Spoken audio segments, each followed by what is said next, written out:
atmosphere, good WCC rivalry. It seemed like it was, and thought nothing to be unexpected. I think this is a well-coached team. We've been coming off a loss and playing at home, and you know how our guys responded. I thought we responded really well. Played a lot of motion, and St. Mary's kept coming back, tied that thing up, and we were able to make some good stops down the stretch and made some big plays and hung on. What was key for you guys in that run there early in the first half? I think it was 17-6 run. I think our D was really good. I think we were really on the scout. They do a lot. It takes about an hour and 15 minutes to walk through all their stuff, even though a lot of it ends up in a ball screen. And but they put guys in different places, and you really got to be on it. And they made their adjustments at halftime and took advantage of it a little bit. It's a little hard second half to guard them because we like having our defense right in front of us, and we kind of help our guys. So I thought we were guarding well, and we didn't foul there for a stretch. You know, we were pretty good on. I thought really good on staying vertical. We work on that a lot. All year we've been pretty good about keeping people off the line. So I mean, that's my best guess from what I remember. Frankie, you kind of do whatever is needed to be done. Generally, it's not scoring a whole bunch, but 18 tonight and 10 in the first half. That's more than you're used to. What did you see? What did you feel that you had to do there in that first half? Well, I knew they were going to be kind of center field and ball screens. I knew if I could turn the corner, I'd get open shots, 15 to 12 feet, and I was able to knock some of those down early. I got an open three to get me going, so I was just trying to be aggressive and taking what they gave me, and they were leaving me open, so I was looking to score. Tom, I hope to phrase this correctly, but 2 or 3 years ago, if you had beaten St. Mary's, this place might have erupted. Your players might have been pretty darn excited. Is this team now expecting to be at St. Mary's? I think we're just expecting to play well at home, and they're pretty purposeful in everything they do. We talked about intent and playing the way we did, and it's a long season. Coaching off where you get it's a big win, trust me, emotional, but we got to turn around. We got to get a plane tomorrow morning at 9 o'clock and go down to LA and play Pepperdine in their gym. So we got good, like I said, we said all year, we got really good senior leadership.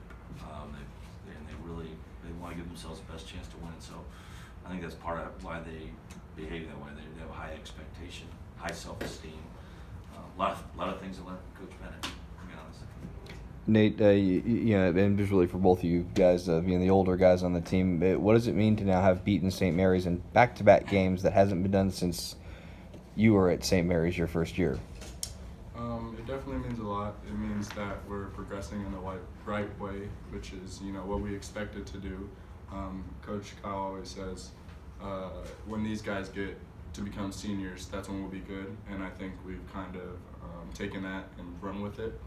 And so that's kind of just showing up, and hopefully it shows up the rest of the season.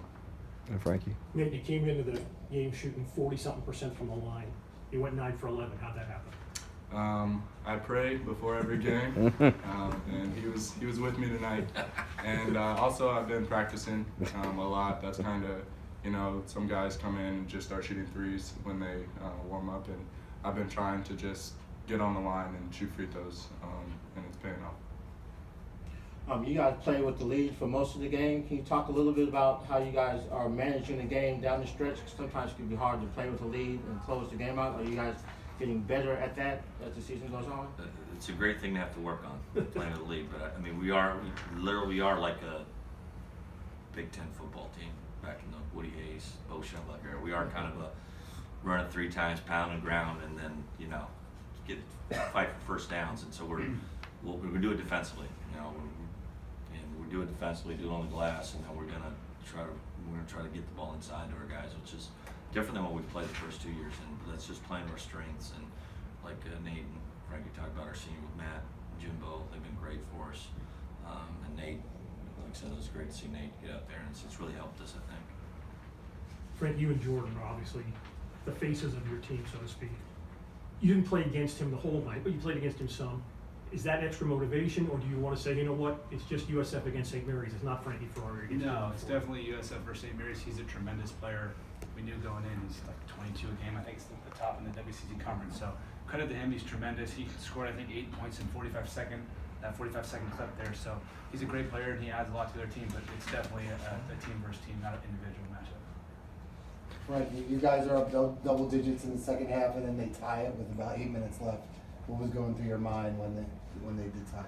I think at each individual timeout, I kept telling our guys that they're going to make a run, be ready, and Coach preaches, he knows a team like that, they've had success in the past, and they're not going to just go away and lay down. So I knew we were up 12, and they made that little spurt. I knew it's going to get close. I didn't know how close, but we weathered the storm. As long as we stayed together, we had a chance, and Nate was 9 of 11 from free throw. Jamari made a big one. So Jimbo made a couple huge post-ups after turning it over. He responded tremendously, so it was great. Everyone responded. We stayed together. Coach, you had Nate with the double-double. He's pretty much controlling the boards. What does that do for your team? It just gives you a lot of confidence, when he's going after a ball off a miss. I feel like we got a good chance. I think he's maybe the best athlete in the league. So when it's a defensive rebound, I see him jumping up there, I feel pretty confident that he's going to get it. And then he's really good offensively too, just around the basket and putting pressure around the rim and making his free throws. So I think that's a good step forward. Coach, what do you think was the difference